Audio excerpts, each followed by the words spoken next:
Stop drinking with the meal, start having breakfast like a king, lunch like a queen, tea like a pauper. We are being sold a fake watermelon. Money! I just don't understand. There's a close-up of it. What is happening here? So my mother was showing me that she opened a banana that she thinks that these are not real bananas. We got it from the supermarket, but when she opens it and she breaks it in half, it gets very tough and doesn't really break. And when it pulls, it's like it's glue. Are you tired of feeling sluggish? Do you also feel like you have no energy most of the day? Are you searching for a natural way to bounce back to life without the side effects of conventional supplements? Well, Barbara O'Neill has the perfect answer. As a natural health advocate, Barbara's goal is pretty straightforward: to empower people with the healing power of natural foods and steer them away from the misleading claims of supplements and the fake food industry. What are these fake foods, and why should we avoid them? Let's take a look. The first one on this list is hidden sugars. I'm sure this isn't the first time you've heard this. Everyone and their grandmas know to avoid sugar. There are some things that should not enter the human body if you want to conquer depression. Let's have a look at them. Refined sugar.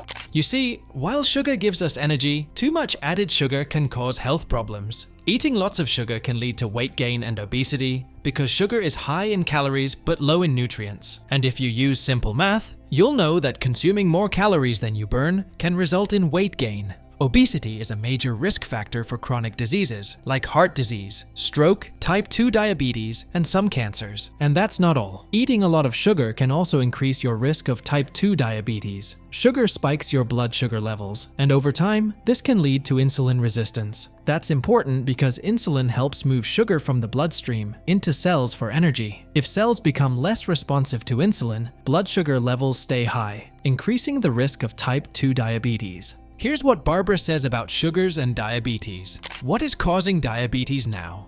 Most people are fairly aware that sugar is a big contributing factor, right? It certainly is. A high sugar diet can raise your risk of heart disease too. It can lead to weight gain, inflammation, and high levels of fat in the blood. Sugar can also increase bad cholesterol and decrease good cholesterol. Okay, so what does Barbara have to say about all of this? Well, a lot, actually. So what is the yeast and fungus' the virus's favourite food? Sugar. According to her, yeast and fungi love sugar, just like some viruses do. To keep these in check and ensure they stay in the right proportions, it's crucial to create a healthy environment for your body. One of the key steps is to clean up what you use in your home, like your cleaning products and water. She says, to make sure that we are living in a body where these really survive long, or in a body where they are in their right proportion, it is important to give the body the right conditions for healing. So, to make sure you are getting rid of the excess sugar, you need to give it plenty of water and avoid refined sugars.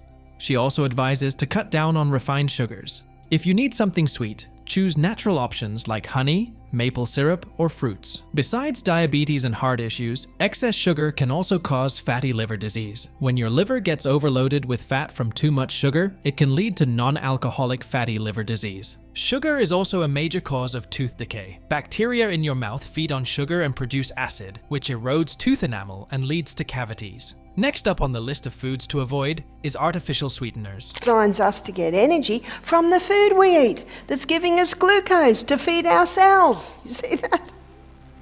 Not from these artificial stimulants that will give highs then lows. I know.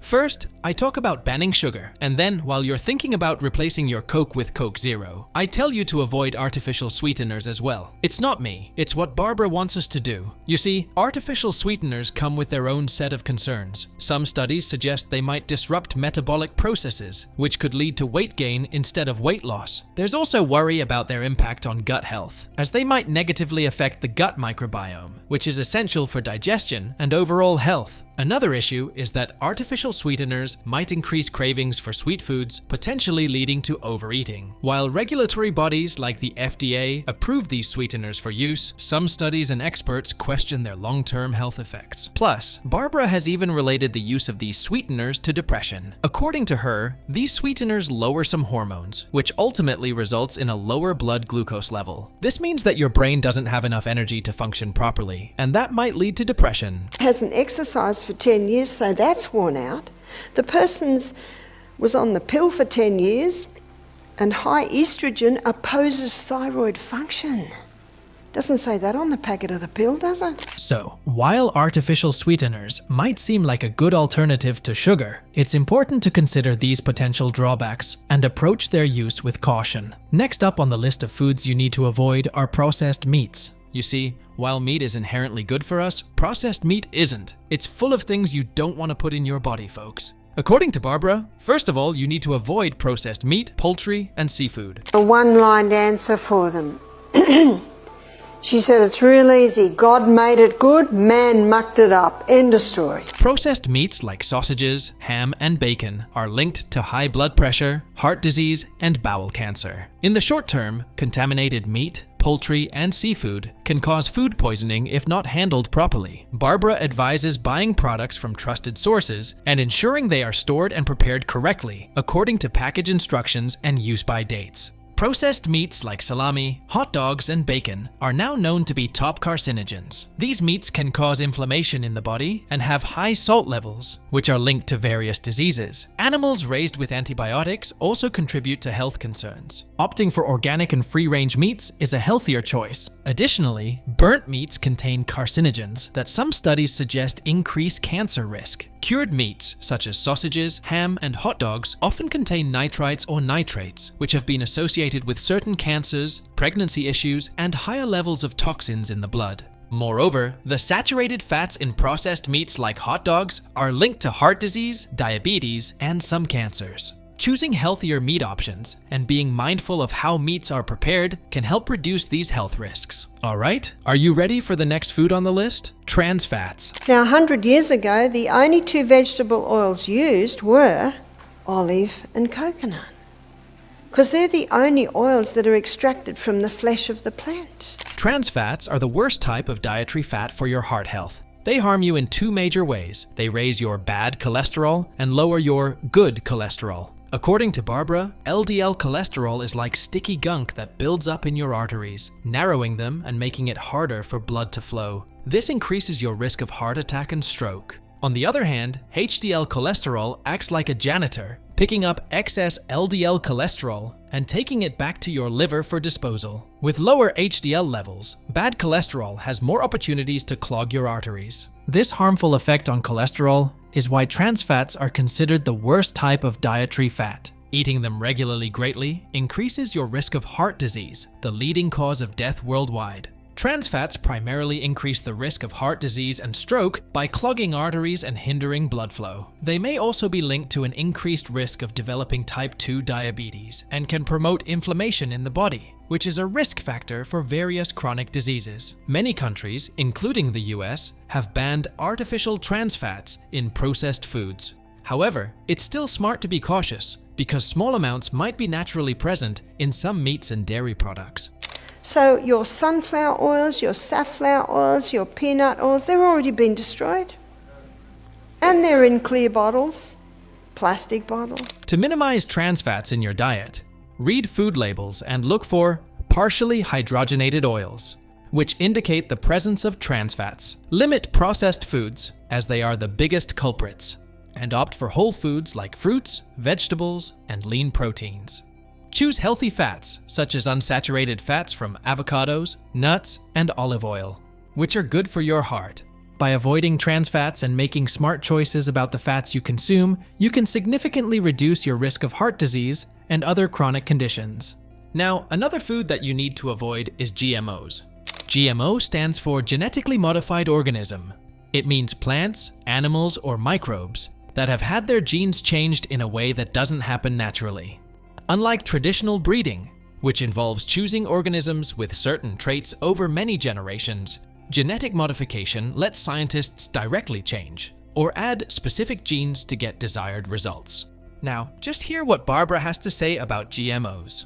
Did you know that Vladimir Putin, the Russian president, has passed a law that considers any Russian who grows or sells genetically modified foods a terrorist? He is even giving land away to Russians who will grow food organically and without GMOs. She added, "How can you know what's GMO and what's not? Well, You can't unless you buy organic. If an organic farmer uses genetically modified seeds, they lose their organic status.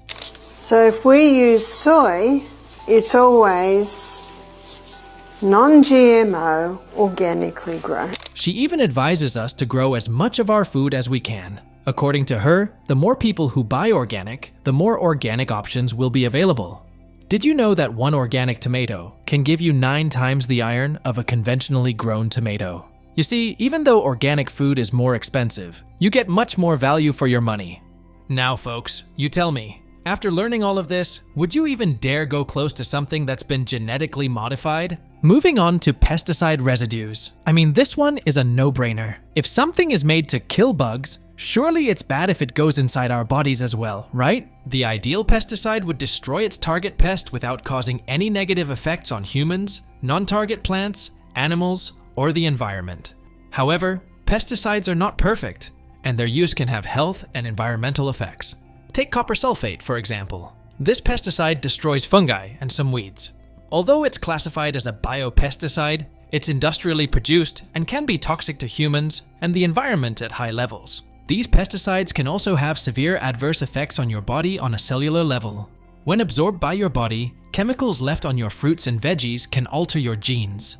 This genetic mutation can lead to diseases such as Parkinson's, Alzheimer's, or even cancer. For children, it can even lead to developmental defects which would change the way your brain works. Some reports have suggested that accidental exposures to high levels of pesticides in children are associated with cancer, attention deficit hyperactivity disorder, ADHD, and autism.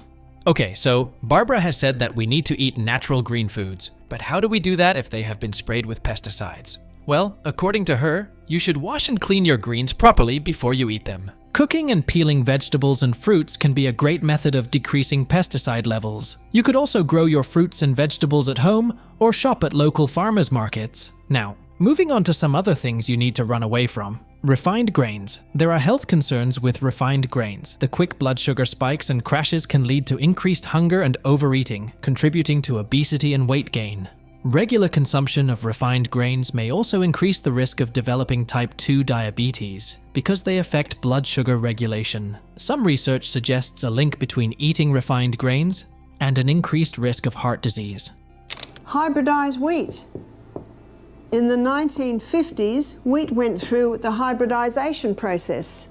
What the scientists wanted, they wanted to create a plant with a high yield of grain to help with the starvation crisis. And they did. Remember, wheat used to grow that high? Most people today don't even know that. Barbara says that wheat's hybridization has increased the amount of acid-forming minerals in it. Since wheat is a staple in many diets, it's important to understand the problem with modern wheat. The original wheat, known as einkorn, had a fragile gluten structure. A few thousand years ago, einkorn naturally hybridized with field grass, resulting in the emmer strain. While its gluten structure was less fragile than einkorn, it was still manageable. However, in the 1950s, intensive crossbreeding of emmer wheat led to the complex hybridized wheat we have today. This modern wheat has a very complex gluten structure, which is difficult to digest. This explains the rise in gluten intolerance, as our bodies struggle to break down this new protein structure. By the 1990s, almost every pasta, pizza, biscuit, cake, cookie, donut, cereal, and bread was made from hybridized wheat. Farmers favor it because it yields 6 times more grain per acre, which helped address global starvation issues, but safety studies were never conducted. And guess what? Are you feeling confused and fat all the time? Well, that's because the most common symptoms of gluten intolerance are brain fog and bloating. And lastly, BPAs. Barbara O'Neill also often talks about the potential health risks of bisphenol A, BPA. She points out that BPA can mimic estrogen in the body because its structure is similar to this key hormone. This means BPA can bind to estrogen receptors, possibly disrupting hormonal balance. O'Neill believes that this disruption from BPA exposure might be a factor in the increasing number of hormonal imbalances we see today. To minimize these risks, she suggests using BPA-free alternatives whenever possible, especially for water bottles and containers that come into contact with food and drinks. Bisphenol A, BPA, has been a concern for some time due to its potential health risks. BPA can mimic estrogen, a sex hormone, allowing it to bind to estrogen receptors in the body and potentially disrupt hormonal balance. Barbara O'Neill and others are particularly worried about this, especially since it might be linked to rising hormonal issues. There are concerns about BPA exposure during fetal development and early childhood. Some studies suggest it could lead to developmental problems in fetuses, infants, and children. Additionally, research indicates a possible connection between BPA exposure and an increased risk of obesity, type 2 diabetes, and metabolic disorders. Certain studies have found correlations between BPA exposure and cancers like breast cancer, prostate cancer, and colon cancer, although more research is needed to confirm these links. BPA might also be linked to reproductive issues in both men and women. That wraps up our video for today. Would you be following Barbara's food advice? Share your thoughts in the comments below.